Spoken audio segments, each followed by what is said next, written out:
মানুষের জীবন হলো তার যাত্রা এবং প্রত্যেকের জীবনযাত্রার লক্ষ্য হলো আলাদা। এবার মনের মধ্যে এই প্রশ্ন জাগতেই পারে যে এই জীবনের লক্ষ্যটা গুরুত্বপূর্ণ নাকি যাত্রাটা।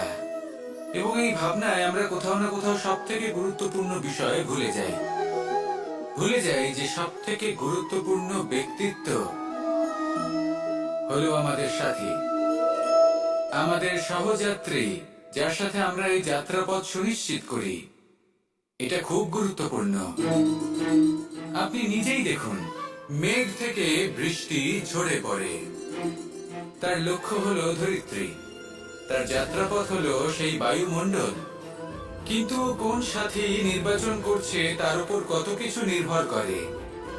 যদি সাথী হিসেবে ঝিনুককে খুঁজে পায় আর ওই ঝিনুকের ওপরে গিয়ে পড়ে, তাহলে মুক্তয়ে পরিণত হয়। তখন লক্ষ্য কি হয়ে থাকে? ঈশ্বরের আভূষণ। সেখানে যদি এই জলের ফোঁটা কোনো সাপের সঙ্গ পায়, কোনো সাপের মুখে গিয়ে পড়ে, তাহলে তা পরিণত হয় বিষে। আর তখন লক্ষ্য কি হয়? কারোর প্রাণ হরণ করা।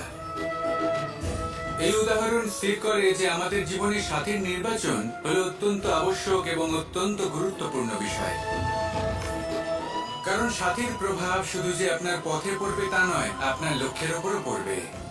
কখনো কখনো কেউ আপনার লক্ষ্য বদলে দেবে, কখনো উচিত ভাবে, কখনো অনুচিত ভাবে। সেটা আপনার নির্বাচনের উপর নির্ভর করছে। তাহলে একজন শ্রেষ্ঠ সাথী নির্বাচন করুন আর আমার সাথে ভালোবেসে বলুন, রাধা। ধন, সম্পত্তি, এগুলো আসলে কি? এগুলো শুধু সেই মূল্য যার দ্বারা আমরা কোনো কিছু অর্জন করতে পারি। এবার এই ধনের দ্বারা এই সংসারে অনেক কিছু লাভ করা সম্ভব, কিন্তু সেই সবকিছুই শুধুমাত্র ভৌতিক বস্তুই হবে, ভৌতিক সামগ্রী, ভৌতিক সুবিধা। অর্থাৎ আপনার কাছে যতই ধন থাকুক, তা আপনাকে শান্তির ঘুম এনে দিতে পারবে না, আপনাকে জীবনের বাস্তব সুখের অনুভূতি লাভ করাতে পারবে না। কারণ এগুলো ভৌতিক ধন, এই ভৌতিক বস্তুই অর্জন করাতে সক্ষম। বাস্তবিক ধন কি? যদি এই প্রশ্ন আপনার মনে আসে, তাহলে তার উত্তর আমি আপনাকে দেব একটা উদাহরণের মাধ্যমে। কখনো আপনি শুনে থাকবেন যে একজন পিতা আজীবন অনিষ্ট করেন, অনর্থ করেন, খারাপ কাজ করেন শুধু ধন অর্জনের জন্য। তিনি ভাবেন যে আমি ধন অর্জন করব আর নিজের সন্তানকে একটা উজ্জ্বল ভবিষ্যৎ প্রদান করব, একটা সুখ স্বাচ্ছন্দ্যময় জীবন দান করব। এবার সন্তান যখন জন্ম লাভ করে, তখন সে ভাগ্যের জোরে সেই ধন ভোগ করে। যেরকম সে পায়, সেরকমই তার ব্যবহার সে করে। কখনো আপনি এটাও দেখে থাকবেন যে সেই সন্তান সমস্ত ধন নষ্ট করে ফেলে, আর সেই পিতা যিনি সমস্ত ধন সঞ্চয় করেছেন, যিনি সেই ধনের প্রভু, আজ সেই ধনের প্রহরী হয়ে রয়েছেন। এবার এরকম কেন হয়? এরকম তখনই হয় যখন সেই পিতা বুঝতেই পারেন না যে তার জীবনের আসল ধন কি। সেই আসল ধন তার সন্তানকে সে দিতেই পারে না। যদি পিতা তার সন্তানকে কর্মের জ্ঞান দিতে পারেন, উচিত কোনটা অনুচিত কোনটা সেই শিক্ষা দিতে পারেন, সংস্কারের প্রকৃত শিক্ষা দিতে পারেন, তবে সেটা ধনের থেকে অনেক বেশি গুরুত্বপূর্ণ। এটাই হলো জীবনের বাস্তব ধন। আপনি সেই কথা তো অবশ্যই শুনে থাকবেন, কুসন্তান হলে ধন সঞ্চয় করে কি হবে, সুসন্তান হলে ধন সঞ্চয় করে কি হবে। সন্তান যদি কুপুত্র হয়, তাহলে সব নষ্ট করে ফেলবে। আর সন্তান যদি সুপুত্র হয়, তাহলে ধন থাকুক না থাকুক, সে নিজেই কর্মের পথে অগ্রসর হয়ে ধন অর্জন করবে আর নিজের জন্য এক উজ্জ্বল ভবিষ্যৎ গড়ে তুলবে। তাই সন্তানকে সম্পদ দেওয়ার আগে কর্মের জ্ঞান দান করুন, সুশিক্ষা দিন, কারণ এটাই হলো জীবনের প্রকৃত ধন। আসুন আর আমার সাথে ভালোবেসে বলুন, রাধা রাধা। জীবনে দুই ধরনের আবেগ রয়েছে যার কোনো মূল্য নেই। আমার কথার অর্থ এটা নয় যে এদের কোনো গুরুত্ব নেই, গুরুত্ব যথেষ্টই রয়েছে, শুধু এদের জন্য আপনাকে কোনো মূল্য দিতে হয় না। প্রথম আবেগ হলো আনন্দ, প্রসন্নতা। এটা আপনি যে কোনো জায়গায় খুঁজে পেতে পারেন যদি আপনি খুঁজে পেতে চান। আপনি কোনো পুষ্পের সৌন্দর্য দেখে প্রসন্ন হতে পারেন, বায়ুর কারণে যখন একটি বৃক্ষ শিহরিত হয় সেটা দেখে আপনি প্রসন্ন হতে পারেন, একটা ছোট্ট শিশুর কলরব শুনেও আপনি প্রসন্ন হতে পারেন, একটা ক্রন্দনরত বালককে হাসিয়ে আপনি প্রসন্ন হতে পারেন। সবকিছু আপনার উপর নির্ভরশীল। সেখানে আরেকটি আবেগ হলো দুশ্চিন্তা। মানুষ বড়ই দুশ্চিন্তা করতে থাকে। আজ আমি এই কাজ করেছি, সেই বিষয়ে চিন্তা। আজ আমি এই কাজ করতে পারিনি, সেই বিষয়ে চিন্তা। কাল আমাকে এই কাজ করতে হবে, সেই নিয়ে চিন্তা। আমি কি সেই কাজটা করতে পারবো, সেই বিষয়ে দুশ্চিন্তা। চিন্তা সর্বত্র রয়েছে, যার জন্য মূল্য দিতে হয় না। যত চান আপনি একত্রিত করতে পারেন। একটা গুরুত্বপূর্ণ কথা মনে রাখবেন, প্রসন্নতা জীবনের একটা নতুন সূত্রপাত।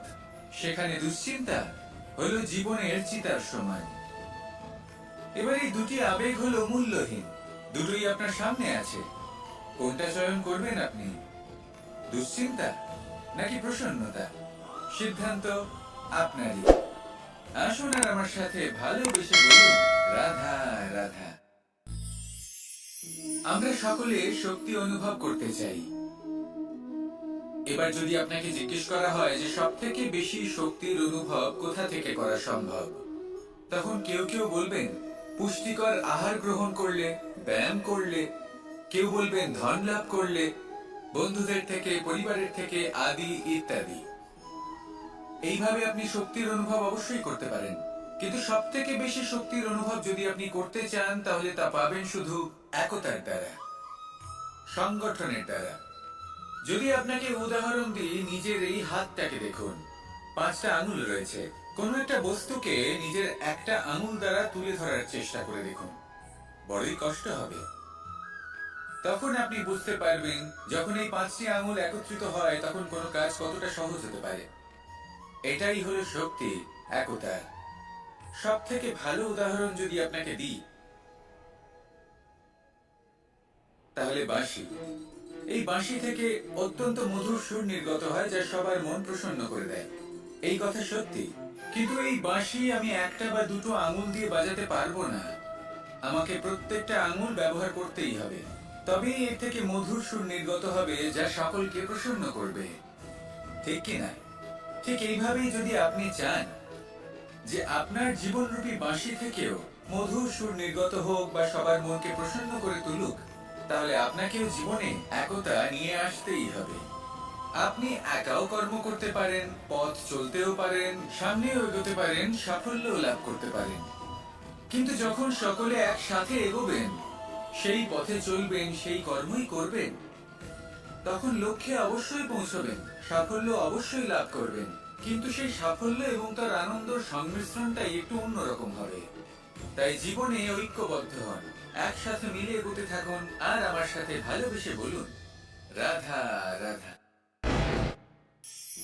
সময়, যা সবকিছুকে সমান করে দিতে পারে, যা সব থেকে বেশি শক্তিশালী, সব থেকে বড় সম্পত্তি, সব থেকে বড় শিক্ষক এবং সব থেকে বড় সুযোগ।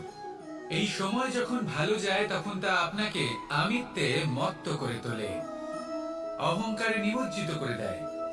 আর যখন খারাপ হয়, তখন দুঃখের সাগরে নিজের প্রতি ঘৃণাবোধে নিমজ্জিত করে। তাই এই সময়, যা এত শক্তিশালী এক সম্পত্তি, এত মহান একটি ধন, তাকে এমনি এমনি নষ্ট হতে দেবেন না। এই সময়ের সাথে কি করবেন, কিভাবে করবেন, তা ভাবতে গিয়ে এবং করতে গিয়ে সময় নষ্ট করবেন না। যদি আপনি এই সময় নষ্ট করেন, তাহলে সময়ও নিশ্চিত করবে যে আপনার সাথে কি করা উচিত। তাই সময়ের সদ্ব্যবহার করুন, আর আমার সাথে ভালোবেসে বলুন, রাধা রাধা।